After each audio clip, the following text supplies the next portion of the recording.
Un día, un hombre llegó a una ciudad con una maleta de migrante en la mano. Fue hace tiempo, concretamente en 1925. La ciudad se llamaba París. Hacia este lugar convergían las vías de los trenes que venían del este: Berlín, Varsovia, Bucarest. Luego todos los trenes hacían una parada. Más allá estaba Rusia. Allí la separación de las vías era distinta. El hombre que ese día llegó a París se llamaba Néstor Ivanovich Magno. Néstor, hijo de Iván. Era campesino.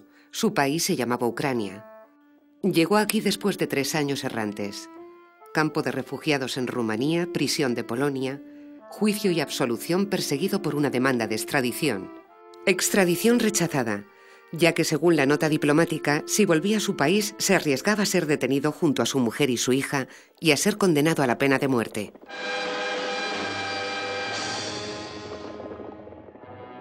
El mensajero anarquista, número 1. Dirección postal Calle del Paraíso, 14 en Berlín, julio de 1923.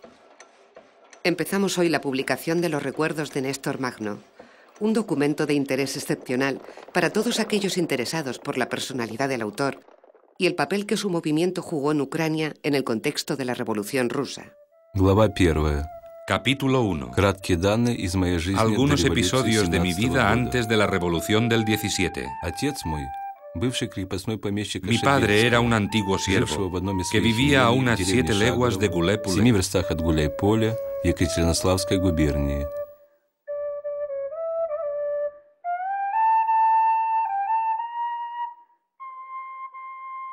Esta historia empieza en Berlín. Néstor Magno la continuará aquí en París hasta su muerte. Durante 9 años de escritura nocturna, detrás de ventanas estrechas en habitaciones ocasionales, y se interrumpe entre las paredes del Hospital Tenon, cerca del cementerio de Père-Lachaise. Esta es la historia del movimiento insurreccional campesino magnovista de Ucrania llamado Magnovichina, el cual durante 4 años, desde la Revolución de febrero del 17 hasta el fin de la Guerra Civil en 1921, abarcó a más de 2 millones de hombres y mujeres en un territorio grande como la mitad de Francia, entre el Don y el Dnieper, los 2 ríos de la leyenda cosaca.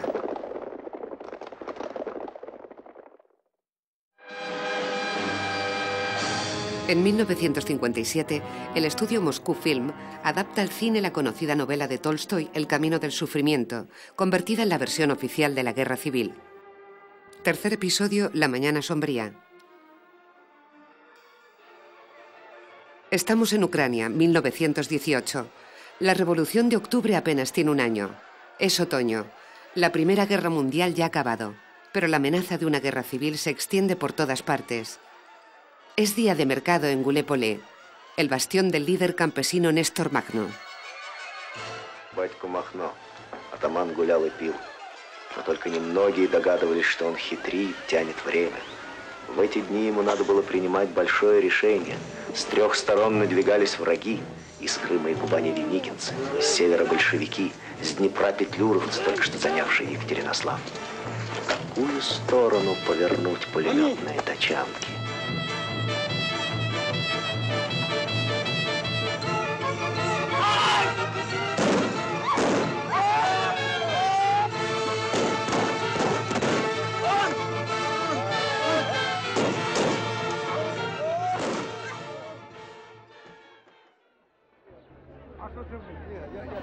Medio siglo más tarde, un día en el mercado de Гуляй-Поле. О, ми знаємо те, що він за бідних, як стояв горою. Поняли? А як щось те, він тікає, бо його ж б'ють. Гуляй-Поле був як штаб республіки. Республіка була, да. Отак у залі покладуть, приколять штиками руки і ноги, заводять патефон, той, що то з трубами були, грамофон, і танцюють. Наші діди і батьки Махно робив. Махно хороший, не так, як тепер.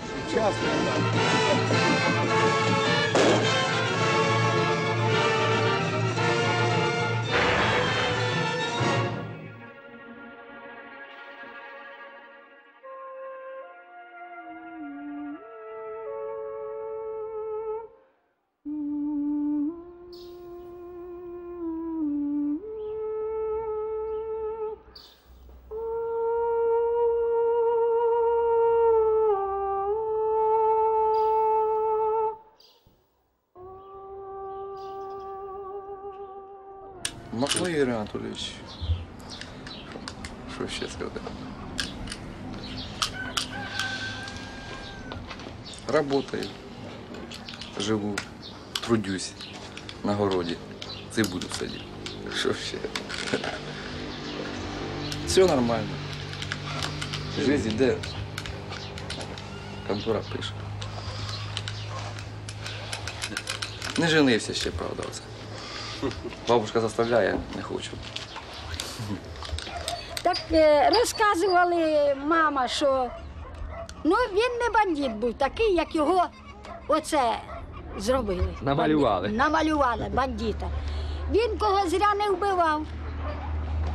Не той. Він перший у нас у Гуляйполі комуну організував. Оце. У багатих забирав корови, коні і туди в комуну. А бідні, в кого ж не було нічого, йшли туди, там жили. Ну, вона недовго комуна та просуществувала, понятно? Воно ж то революція така було. Вот на этом месте во время Великой Отечественной войны мама моя спрятала документы о Несторе Ивановиче Махно. И потом она мне после войны это все скрыла и передала. 5 hermanos, todos maltratados por la historia.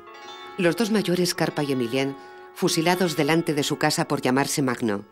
Los 2 pequeños, Saba y Grisa, muertos combatiendo junto a Néstor, el hermano mediano.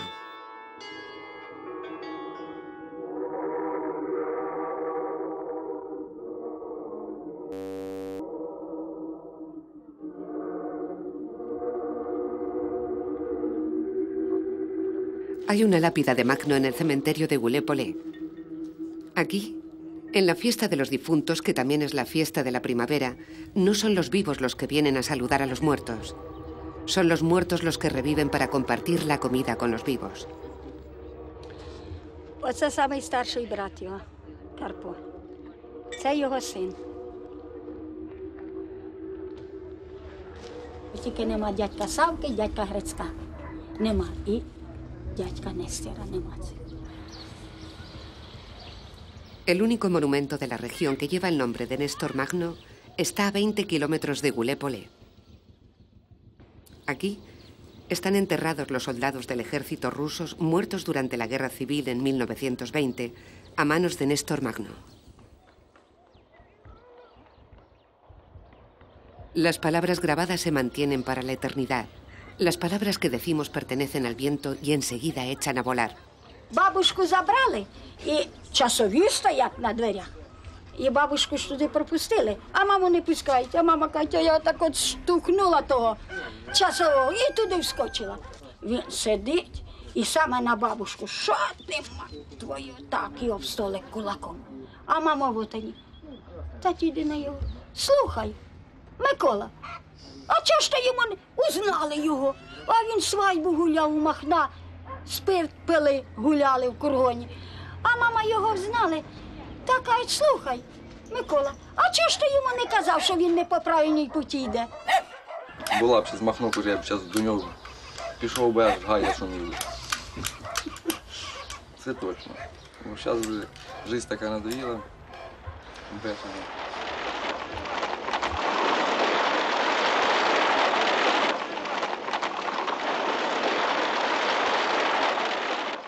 В молодости, после института, работал тренером и сам тренировался, выступал.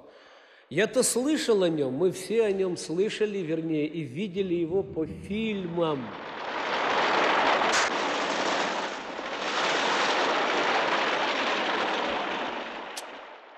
Да. Ну и так далее. Ну, тут что тут? Mijael Mikhailovich, entrenador de halterofilia, ha recorrido durante 10 años los pueblos recogiendo testimonios sobre los hechos. Вот это? Да. Это Махно.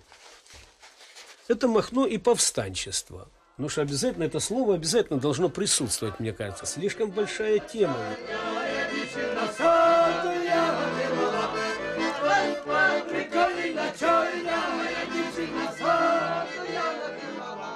Incluso la caseta de tiro infantil de Goulet-Polé tiene su versión de la historia de Magno. Solo hace falta hacer las preguntas correctas. 3 colores: rojo, blanco y la diana negra. ¿Qué es? ¿Qué hace girar los molinos? ¿Qué se cae sobre la nariz si lo apretamos? Existe incluso el gato del poema que aquí todo el mundo conoce de memoria. Al cuello lleva una cadena de oro. Va a la derecha y empieza la canción. Va a la izquierda y es la historia la que se cuenta.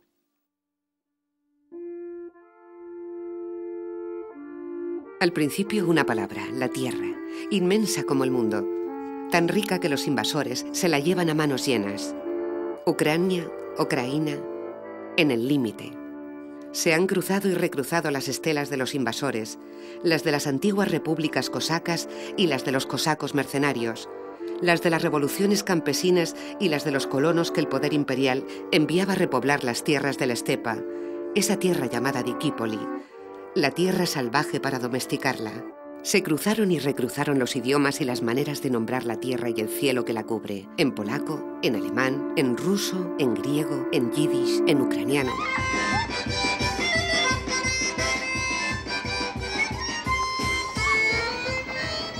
En el centro una aldea, Gulépole, que quiere decir tierra libre, que se siembra y se trabaja.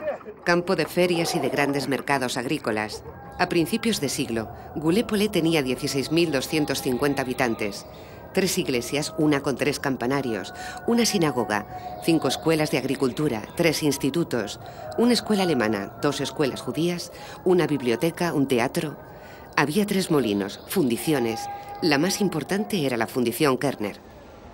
Cuando Iván Rodionovich Magno, el padre de Néstor, fue liberado de la servidumbre, empezó a trabajar como cochero del señor Kerner, el propietario. Después murió dejando viuda y 5 hijos sin recursos para sobrevivir. Néstor, el mediano, trabajó un tiempo como aprendiz en esta fábrica, pero antes que obreros, aquí todos eran campesinos. Y es también en esta fábrica, en la pausa de la comida durante la típica partida de dominó, cuando se empiezan a examinar los escritos de Néstor Magno que han llegado de París y que por primera vez llegan aquellos para los que habían sido escritos.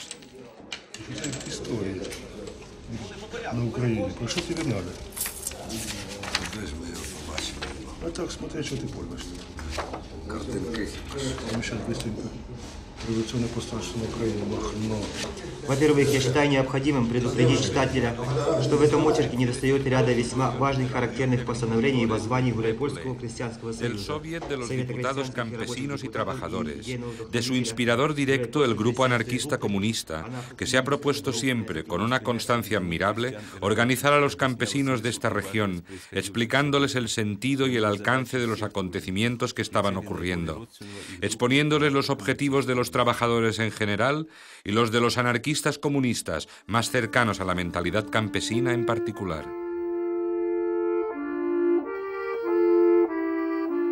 К сожалению, здесь нет фотографий моих друзей. Desgraciadamente, no poseo fotografías de esos revolucionarios desconocidos, mis amigos campesinos surgidos de lo más profundo del pueblo ucraniano. Eran de verdadera naturaleza campesina, no sabían mentir ni engañar. Era difícil convencerlos, pero una vez que habían comprendido la idea y la habían asimilado siguiendo su propio razonamiento, defendían esa nueva idea en todas partes, en todas las ocasiones. Es triste que sus memorias no vean la luz en Ucrania. La culpa es de las circunstancias y yo no puedo hacer nada. Néstor Magno, París, 1926.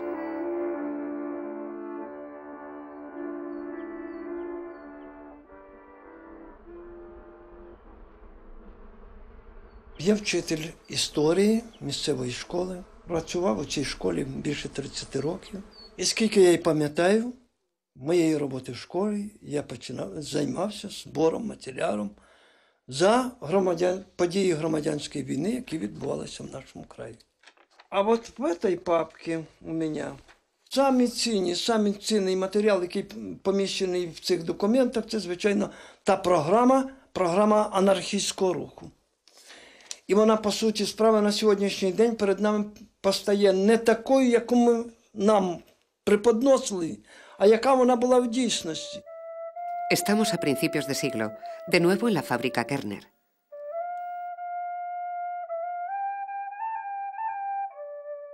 Nazar Sochenko es aprendiz en la fundición. Tiene 14 años. Su relato se ha conservado milagrosamente transmitido de padre a hijo. En Gulépole había un grupo de teatro amateur del que yo formaba parte. Un día, el joven Néstor Magno vino a visitarnos al taller para preguntarnos si podía participar. Yo estaba muy sorprendido porque era muy bajo y fue así como nos conocimos. La fábrica para los obreros, la tierra para los campesinos. La tierra para los campesinos es una formulación moderna. Hay otra más antigua nacida en el siglo pasado del sufrimiento horroroso de los siervos. Tierra ¿y qué? ¿Cómo traducir la palabra que utilizaban? Volia, que en ruso quiere decir al mismo tiempo libertad y voluntad, espacio sin límites. Вот сейчас я вам прочитаю архивные материалы о революционных событиях в наших краях за 905 год.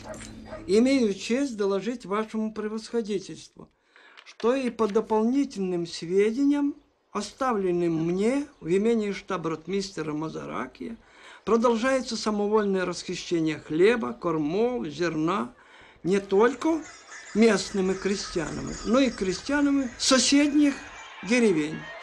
En Gallipoli se forma la Unión de Trabajadores Pobres alrededor de un campesino de padres checos. Valdemar Antoine había vivido un tiempo en la ciudad y se había unido al grupo de anarquistas. Es la revolución. Nassar el aprendiz, con todo el grupo de teatro de la fábrica, se une a la revolución, y también Néstor Magno. Tenía 16 años. Заратустра, так все называли Антони, приносил нам книги. Zaratustra, así llamábamos a Antoine, que nos traía víveres y también armas para la lucha revolucionaria. Casi todas las tardes, nosotros, los campesinos, que teníamos muy pocos conocimientos, nos reuníamos en un prado alrededor de los libros. Eran para mí tardes de luz y de alegría. Leíamos todo, desde Proudhon, Bakunin, Kropotkin, la historia de la cultura y sobre todo nos apasionaba la astronomía, los planetas, las estrellas y la historia de la aparición del hombre sobre la Tierra. Como reacción, los propietarios crearon la Asociación de Verdaderos Rusos. Entre los obreros encontraron verdaderos siervos. Su eslogan era simple: mata a un judío, salva a Rusia, y organizaban el pogrom.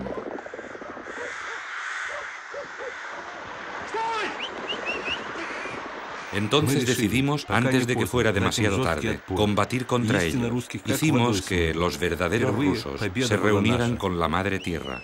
Esa fue nuestra primera victoria.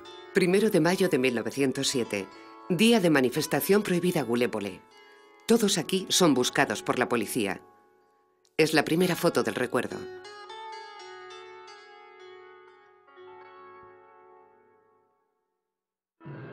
A partir de este momento todo se desencadena. Vuelta al orden, represión, clandestinidad, denuncias, fusilamientos, arrestos, condenas de muerte, 50 días de espera. Nos sentíamos con un pie en la tumba, con los dedos derrapando en la superficie de la vida, deslizando al borde de la muerte. La pena de muerte de Néstor Magno se conmutó en cadena perpetua. Parece ser que, escribe, debido a mi juventud y la persistencia de mi madre. Los raíles en esa época cruzan una y otra vez el destino de generaciones enteras. En el norte, un estudiante revolucionario, Usen Boleichenbaum, llamado Bolín de Volia, Libertad, estaba detenido y se escapa. En el sur, un obrero, Pierre Marin, llamado Archinov de Archin, la Casa de la Tierra, es arrestado y enviado a la prisión política de Moscú, a la que el campesino Magno fue trasladado. Cada uno de ellos escribió a su manera la epopeya magnovista. Néstor Magno, encarcelado, tuberculoso, es preso político, por lo que tiene derecho a reuniones y a libros. La biblioteca de la cárcel, alimentada por las requisiciones, es rica. Leía todo: historia, geografía y sobre todo matemáticas. Y fue a través de los libros que Néstor Magno conoció a Pierre Archinov y su sueño irreductible de una imprenta libertaria. Si los textos del movimiento magnovista no han desaparecido por completo, es gracias a él y a sus dedos sucios de tinta. Alemania y sus aliados declaran la guerra. Rusia se moviliza. 1915, 1916, 1917. La Revolución de Febrero.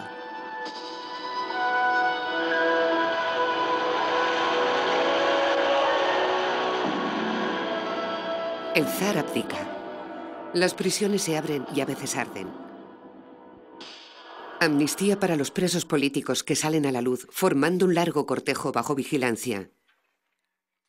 Néstor Magno sin duda se encuentra entre ellos, entre los que vuelven de los muertos, como se les llama. 8 días para aprender a andar sin las cadenas. Moscú se libera. Por sus calles los muertos se miran como si estuvieran vivos. Archinov se queda en Moscú. Magno coge el tren y vuelve a Gulépole. Tiene 28 años.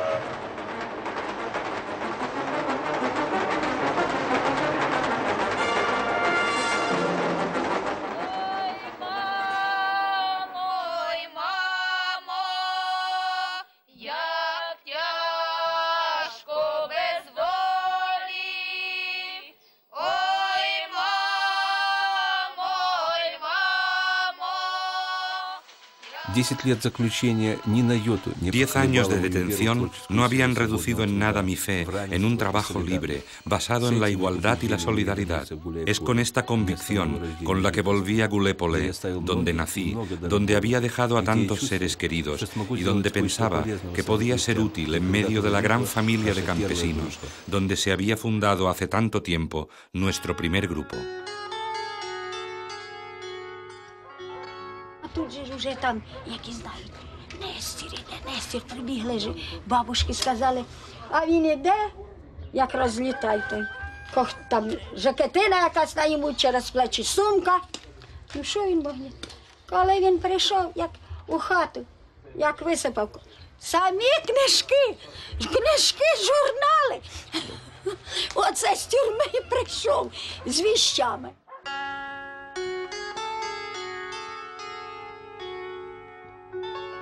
Все вот эти, так сказать, исходящие из Петрограда декреты, постановления, они все опаздывали. Они очень сильно опаздывали, понимаете?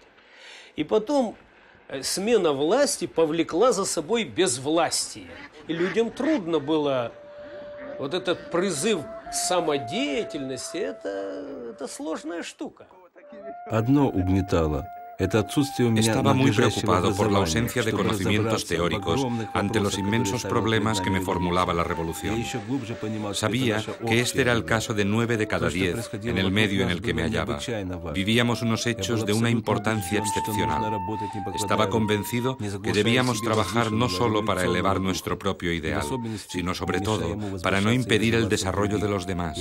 Y en eso nosotros, el grupo anarquista comunista de Gulépole, estábamos solos. Нам, по нашей идеологии, анархист-коммунист, это, допустим, несовместимо. Почему? Это... Нет, ну, допустим, по нашей бывшей коммунистической идеологии, это несовместимо. Раздробили по полочкам. Вот анархисты, вот коммунист. А вот именно этот симбиоз, анархист-коммунист, это своя теория. A principios del año 17, en las aldeas y los pueblos no había prácticamente ningún representante del partido, ningún bolchevique o tal vez alguno de paso. Había grupos socialistas revolucionarios en las ciudades. Este aislamiento y la determinación de unos pocos sería la característica que condicionó el desarrollo de lo que sucedió durante los 9 meses que separan febrero, con la desaparición del antiguo poder, de octubre, la instauración de un nuevo poder que habla en nombre de la revolución. Primavera de la historia. Primavera de Ucrania. La primera para Néstor Magno tras una interminable temporada pasada en el fondo de un agujero. El gobierno de Petrogrado, con sus cortejos, sus luchas de tendencias y despachos, está a 1000 leguas de aquí.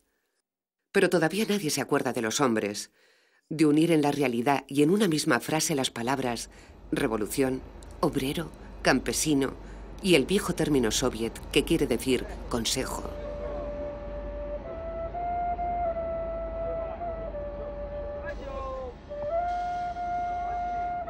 Они собрали громадный материал. Что представляет собой вот этот район в земельном смысле? Кто владеет землей? Сколько, значит, людей могут обрабатывать? Кому сколько? Это все не с бухты-барахты. Это все было очень серьезно сделано. Разговаривал с людьми. Подавляющее большинство относилось дружелюбно. Нас 10 душ сім'ї було. Усі свій коваль, свій портний. Свій плотник, свій вкривальщик, усі таке, що і ткач, і все ми робили. Це село було панське, у нас пан Явецький, а він сам поляк. І моя прабаба виміняна за собак, за Хортицю, сюди. А оце село вільне було по той бік річки. Уже як від селя туди вони втечуть, уже це не має права зайняти. У нас був оце брат мій старший, ну його немає, його репресували. Тоді зять один, зять другий у Махна був. А за що його репресували? За те, що був у Махна.1 мая 1917 Primero de mayo de 1917. Hace 10 años que no he participado en esta fiesta obrera y me preparo con alegría. Por la noche duermo sobre una tabla y durante el día corro de la fábrica a las asambleas en los pueblos. Asisto a reuniones con profesores y con los delegados que nos envían los compañeros para informarse. Tras unas semanas de actividad desbordante, se organizaron unas elecciones para el comité de la ciudad. Era necesario controlarlas. Se creó la Unión de Campesinos y en la fábrica Kerner la Unión de Obreros de la Metalurgia, de la que Magno fue elegido presidente. Durante los turnos de palabra se discutía sobre lo que era una cooperativa, una comuna, una unión, un delegado, el papel de los soviets, órganos de poder u órganos de unión. ¿Es necesario ocupar la tierra? ¿Qué quiere decir ocupar la tierra? Тоді ж нам казали, як анархіст він, розумієте? Ну, а більше за те, що він, оце ж, за самостійність він, за ті забідники, як би вам сказати, оце таке він, ну, стояв він за народ, як за народ він стояв, розумієте? Оце таке. Одне оце, ось це крупне. Пролетарии мира, идите вглубь к себе, и там ищите, и творите правду. Больше вы ее нигде не найдете. Так заповідує нам русська революція. Та що там? У нас же влада робітників. Що, ще одна революція пустає, а вони що? Ставлять нас, та і що? Нема здавати саме. Нема здавати, я ж кажу, як у вас. Міліція, армія, а в нас один профсоюз і більше ж немає. Я ни за что не отвечаю. Я ни за что не отвечаю.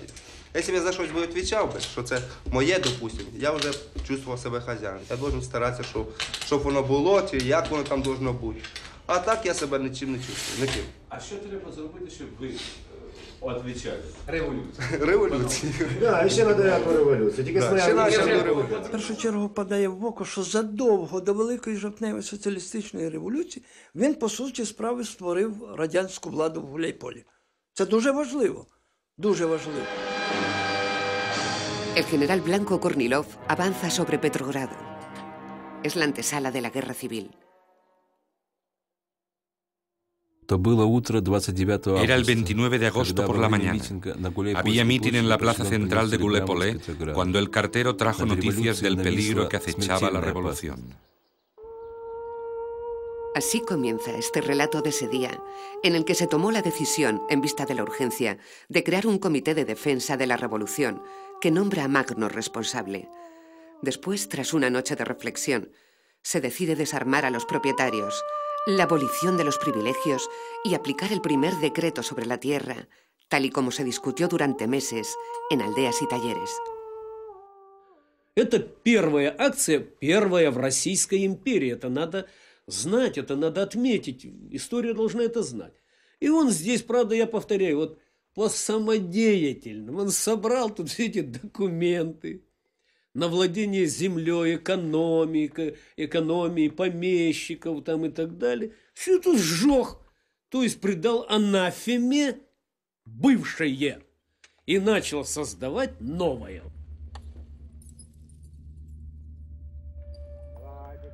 Наступило время осуществления. Llegó el momento de realizar el sueño secular. El pueblo era soberano de su tierra y nosotros, campesinos, teníamos la responsabilidad de llevarlo a cabo. El reparto de tierras recuperadas se hizo en otoño. Era urgente prepararlas para arar y sembrar la tierra. Estaba previsto darle a cada familia, según sus necesidades, 1 o 2 pares de caballos, 1 o 2 vacas y los aparejos indispensables. Se organizaron 4 comunas alrededor de Gulépole y otras aún más lejos, que conozco menos porque no participé. La participación en las comunas era voluntaria. Los campesinos que decidían ser comuneros se agrupaban por familias o por afinidades. Había algunos campesinos anarquistas, pero la mayoría no lo eran. Hubo muchas discusiones sobre la elección de las semillas. También se debatió la cuestión de la enseñanza. Las comunas no querían restablecer el modelo antiguo de educación y eligieron el modelo libertario de Francisco Ferrer Guardia, que conocíamos a través de diversos folletos y libros. Como no disponíamos de ningún profesor adecuado, decidimos ir a buscar a la ciudad a los más cualificados, pero durante el primer año conseguimos hacer venir a gente simplemente capaz de enseñar. El partido bolchevique toma el poder.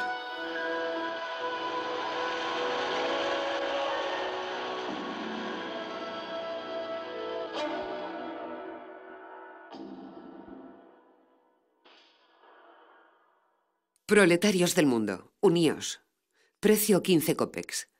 Lunes, edición de la tarde. 12 de noviembre, 1917. Número especial. Decreto de la Tierra, promulgado en la reunión del Soviet de Diputados, Obreros y Soldados, del 26 de octubre a las 2 de la mañana. Primer punto. La propiedad privada de la tierra queda abolida, sin contrapartidas financieras. Ну, іменно ж це ми знаходимо і в програмі Махно. А в чому різниця? А в чому різниця? Ви розумієте, що можливо різними методами вони здійснювали це. Ведь Махно ж виступав проти всякого керівництва і проти всякого насильства. Ну, а тут, по суті справи, нам насаджували це. Хто б обрав? Ну, тепер, якщо виходить із сучасних матеріалів, які ми отримуємо, анархісти були праві.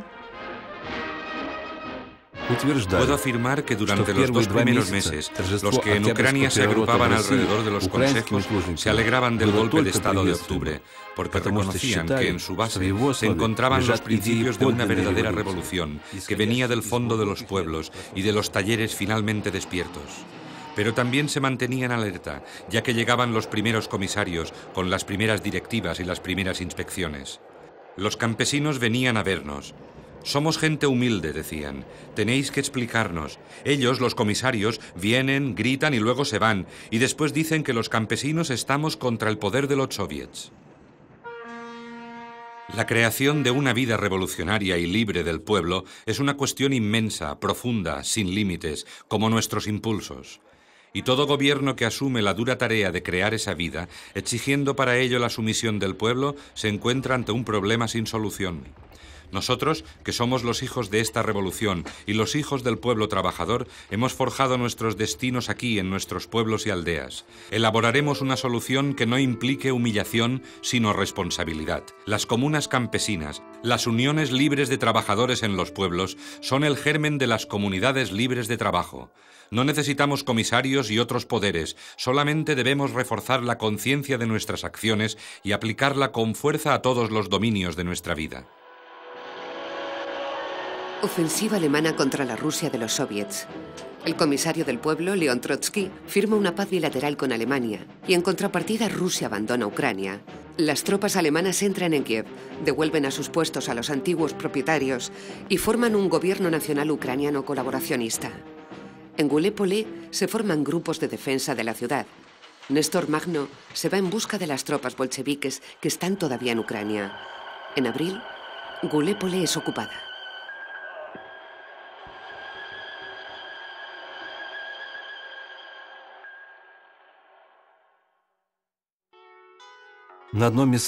Es en el andén de una estación de paso donde me enteré de la ocupación de Gulépole.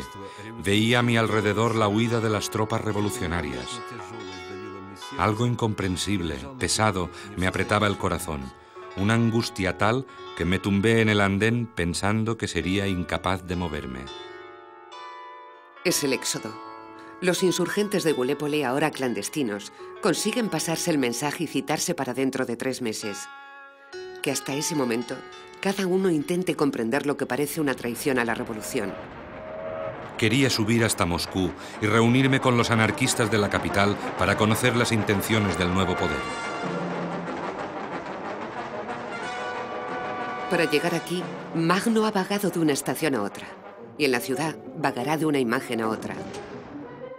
Por un lado, el poder que durante 6 meses había sido obrero y campesino y ahora había tomado la decisión de abandonar a su suerte a Ucrania. Por el otro, la imagen de la prisión de Petrogrado, quemada durante la Revolución de Febrero, en la que se liberó a los prisioneros.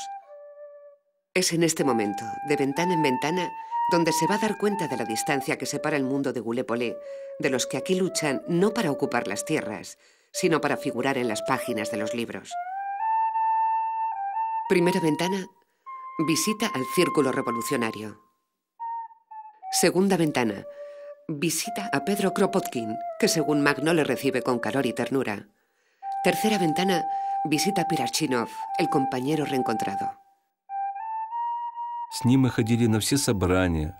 Con él fui a todas las reuniones, todas las discusiones, todas las conferencias, todos los mítines, y yo reflexionaba sobre lo que veía en las fábricas, donde dominaba el pensamiento tan extendido entre los obreros fascinados y crédulos, de que debían consagrarlo todo no a fabricar su propio destino, sino al poder y a su dictadura, una dictadura que me alejaba de ellos, pues ni yo ni mis hermanos campesinos éramos obreros.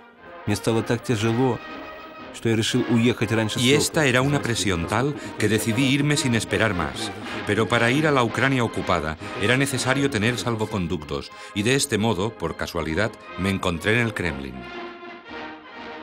Cuarta ventana, la más improbable, la que muestra el encuentro del campesino libertario Néstor Ivanovich Makhno y Vladimir Ilich Lenin, un revolucionario profesional del método. No hay estrategias, son 2 visiones del mundo. Una fundada sobre una teoría a forjar, la otra basada sobre una acción a consolidar. La puesta en escena del encuentro entre el bolchevique y el anarquista forma parte de los clásicos. Incluso en esta versión, el personaje de Makhno se suaviza. El lugar no el Kremlin, sino el Goulet-Polé de Néstor Makhno, el partisano. El tema, la negociación de una alianza. El problema, hacer creíble la posibilidad histórica, ideológica y estratégica de esta alianza. Todo aquí es emblemático. Una partida de cartas, rojo y negro sobre fondo blanco. 4 jugadores. El marino ruso representante de la Revolución de Octubre, es decir, de un orden determinado por las leyes de la historia. Néstor Makhno, el campesino, representante en el marco de ese orden, de un desorden que escapa a sus leyes. A la derecha del marino, el teórico anarquista veleidoso y irresponsable. Y a la izquierda, el oficial blanco que traiciona a su clase en nombre de la patria.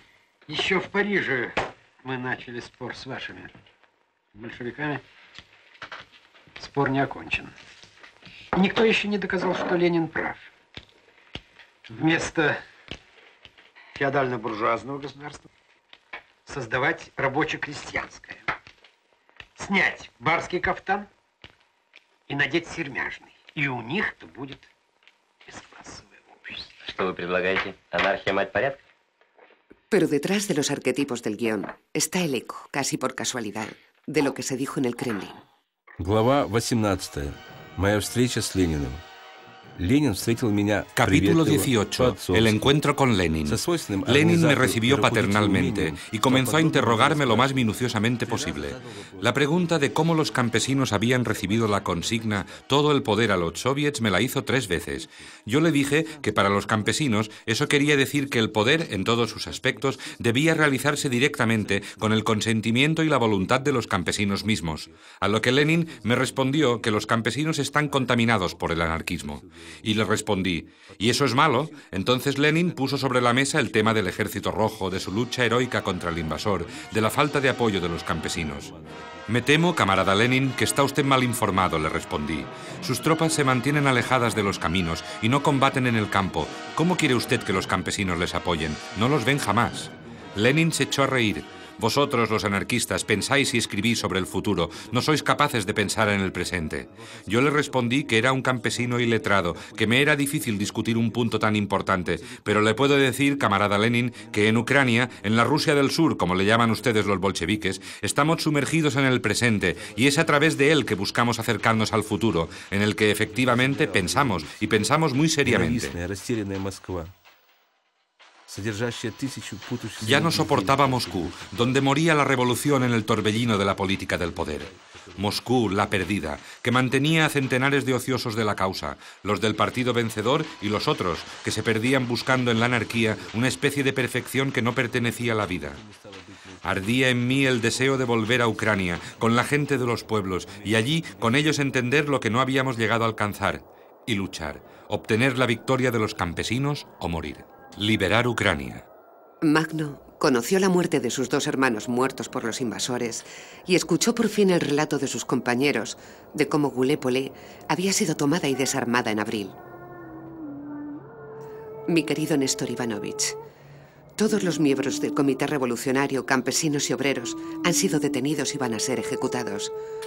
3 horas antes de la ocupación, la compañía judía nos traicionó y se puso al lado de las tropas enemigas.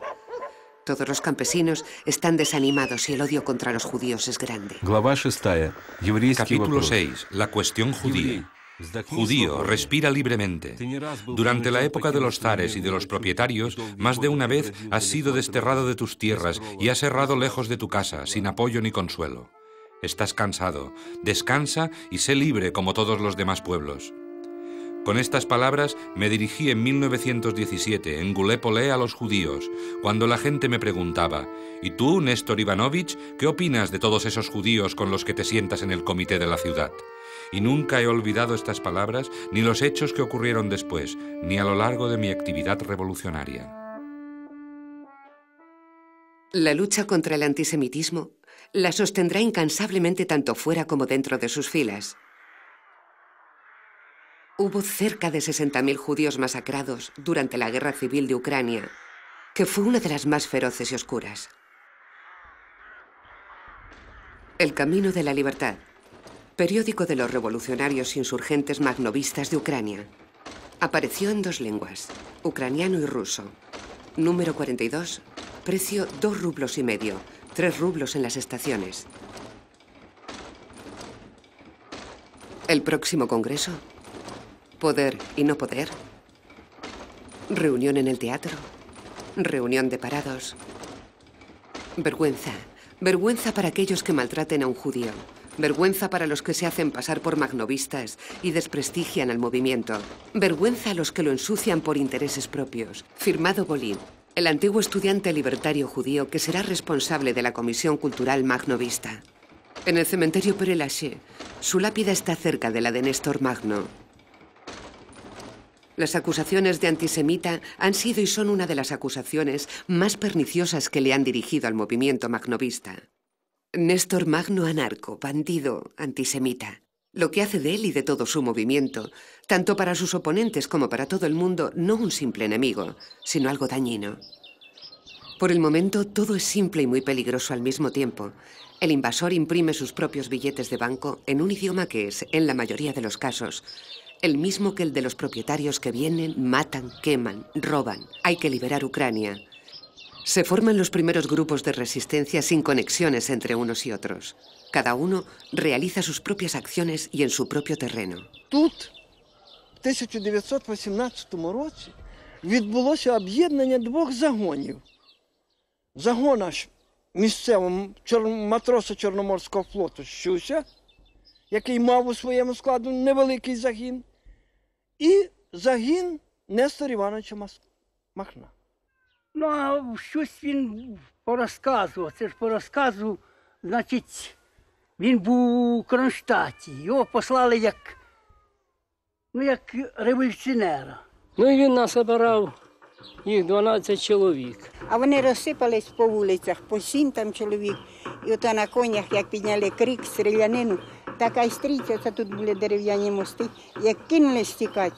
А наші мужики всі, хто що попав у руки, і, ну, той дрючину, той лопату, той вила, і оце гнали тут, в річці тікали, в річці вбивали. Es en la tarde del día de la primera victoria de los guerrilleros cuando los campesinos dan a Magno el nombre de Batko, padre, y lo ponen a la cabeza del movimiento insurrecto.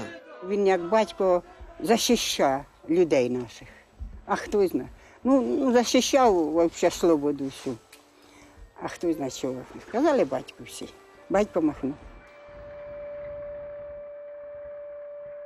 Era extraño y me afectaba mucho escuchar Batco Magno en vez de camarada, e incluso algunas veces camarada Batco Magno, y ese epíteto pegado a mi nombre se pasaba de campesino a campesino, de niño a niño, y las palabras Batco Magno se volvieron inseparables.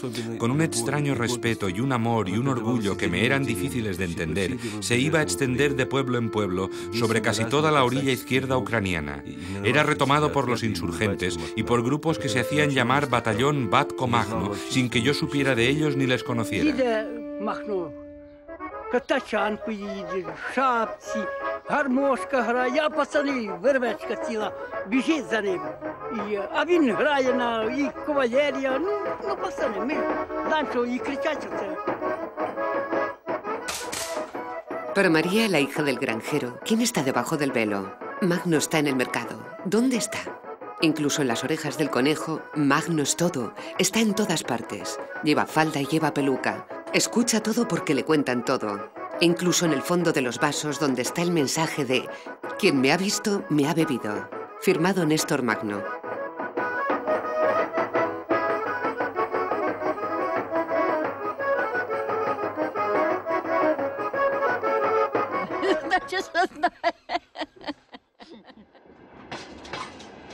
Los grupos guerrilleros fluyen hacia Gulépole. Uno de los más importantes que viene del sur es del trabajador del ferrocarril Víctor Velach. Víctor Velach, que al lado de Néstor Magno tendrá la responsabilidad de organizar este variado ejército y de preservar los principios fundadores.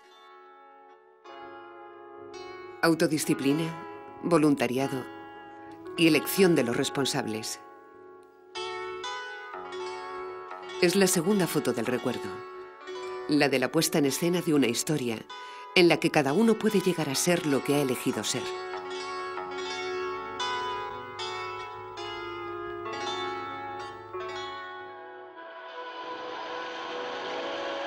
Revolución en Alemania. Las tropas de ocupación evacúan. Al oeste se forma un nuevo poder nacional. En el este, el ejército blanco avanza. En el norte, las tropas bolcheviques se agrupan. Toda Ucrania forma un nudo inquieto que se tambalea. Ha llegado un tiempo salvaje y loco. En la caseta de tiro de Gulépole se han contado historias. Había 3 hijos, el más rico, el más listo, el más trabajador. Había 3 caminos. A la derecha pierdes la vida, a la izquierda encuentras la muerte. Y todo recto, por el hierro y por el fuego, morirás. Мы называем его, и в народе называют дуб смерти. Под видом Махновщины здесь действовало много очень мелких, небольших местных бандитов. Не Махно робив, він і не бачив цього. Махно не бачив цього, а під його маркою оце таке робили і казали, це Махно рубає, а Махно знать цього не знав. Llega el tiempo en el que se van a enfrentar todos contra todos, sin miramientos, gente contra gente, como en el juego de dominó, en los descansos de la fábrica ficha contra ficha. Primavera de 1919. Ante el avance cada vez más importante del general blanco Denikin, primera alianza militar entre tropas insurgentes y tropas bolcheviques. El tren trae las primeras imágenes del frente a Gulépole. Los comunicados afirman: las diferencias políticas e ideológicas entre los bolcheviques y los guerrilleros magnovistas no pueden ser un obstáculo para la unión frente a una causa común. Las autoridades bolcheviques dejan entender que las particularidades del movimiento insurreccional se mantendrán inviolables. Primavera de 1919. Primavera de la primera alianza entre el Ejército Rojo y los campesinos insurgentes. Y es por eso que estas imágenes existen. Las cámaras oficiales del servicio de cine del frente están aquí. La cámara graba y de repente...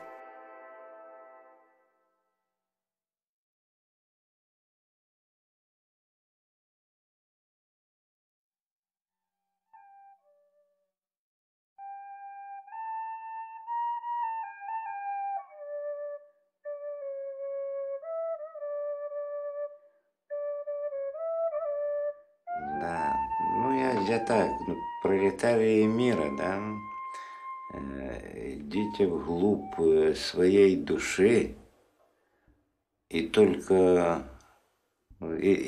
там вы можете найти правду. Ну, к примеру, ну там надо... Это... Сегодня для вас эти слова имеют какой-то смысл? Они не только сегодня, а і раніше вони мали для мене цей смисл. Тільки я не знав, що це мог сказати Нестор Іванович. А в душі воно у кожного у нас є. Кожного. А що це ви тут робите, хлопці? Готовимося. Готовимося до 1 мая. Prepararse para el 1 de mayo. Este año significa para algunos que el Coljos les preste una tachanka y caballos para hacer desfilar en Gulépole las palabras de Néstor Magnos leídas en los libros. Андрій Миколаївич, представтесь, хто ви, звідки? Гуляйполь. Як ви звуть? Бондаренко Андрій Миколаївич, 26-го года рождения. Сам місний Гуляйполе. І батьки тут жили самим Гуляйполем. І ми проживаємо. Так, зараз ще хвости помий, хорошо. Bondarenko, de la primera foto del recuerdo tomada el 1 de noviembre de 1907, fue fusilado. El Coljós en Gallipoli, de la primera foto del recuerdo a la última, la del Estado Mayor del Ejército Insurreccional Magnovista Obrero y Campesino durante la Guerra Civil. Здесь я отыскал фотографию штаб батьки Махна. Сидит Нестор, жена его Галина Андреевна, начальник штаба Виктор Белаш, его брат Савелий Махно, Григорий Махно. Están todos ahí, fotografiados esta vez no en el estudio del fotógrafo, sino en plena calle, en su casa. Es la tercera foto del recuerdo, la de una historia.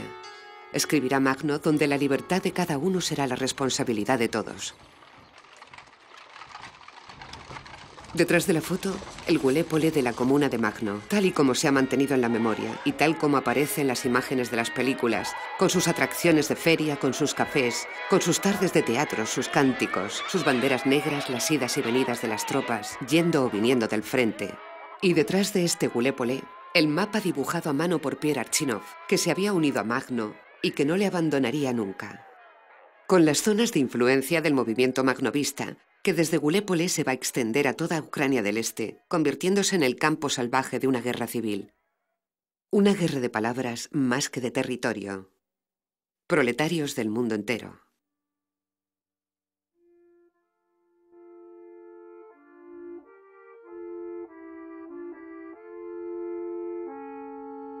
Febrero de 1919. Ataque masivo de los blancos. Las tropas magnovistas son enviadas a mantener el frente del sur. En Gulépole, el primer congreso del Soviet regional reunirá a los delegados de más de 1 millón de campesinos insurgentes. Nos negamos a elegir entre el poder de un partido o de un propietario.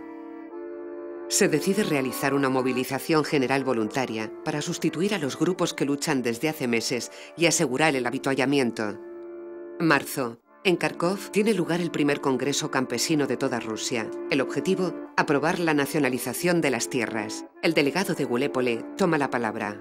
El problema de la tierra es el más delicado y debe ser tratado con la mayor precaución para que el trabajo sea creativo y las comunas funcionen.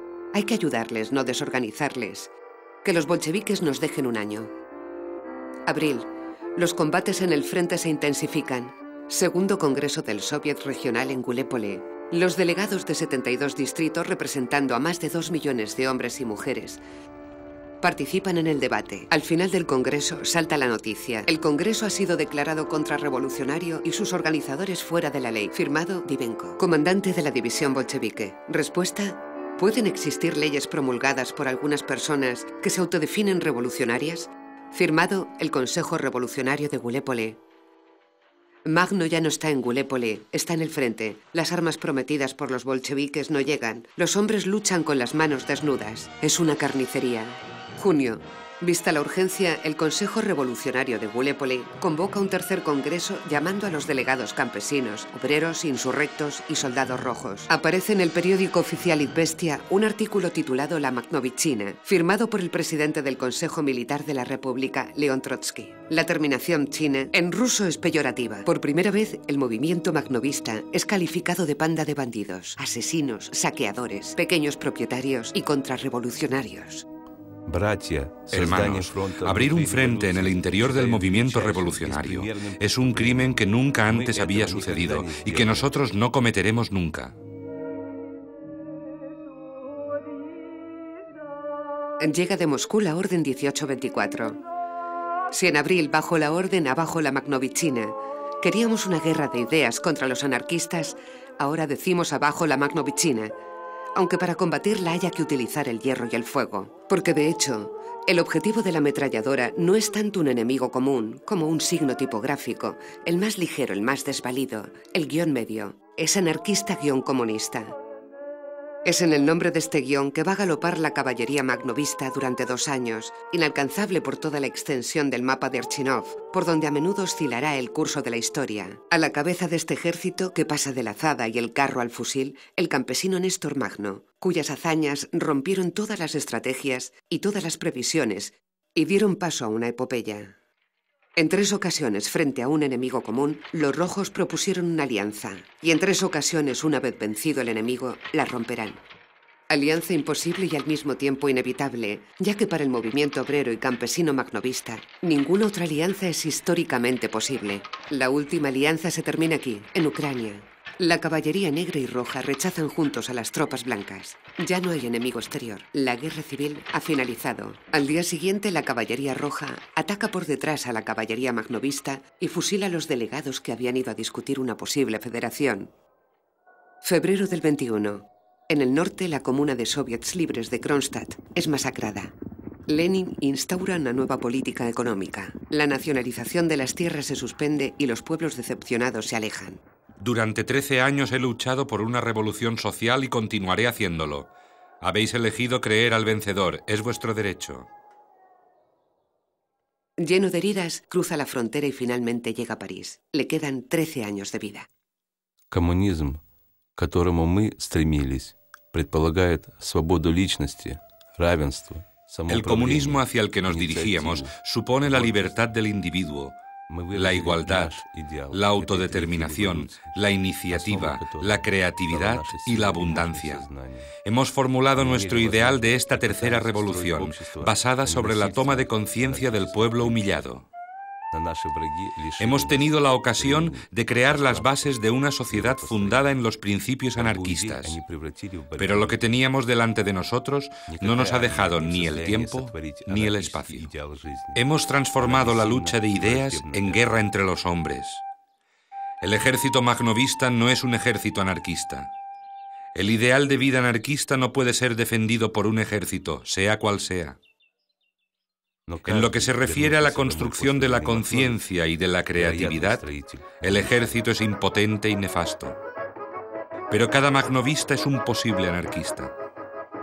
Cuando la guerra finalice y vuelva a su casa, será un constructor de futuro. Gracias a todos. Спасибо всем.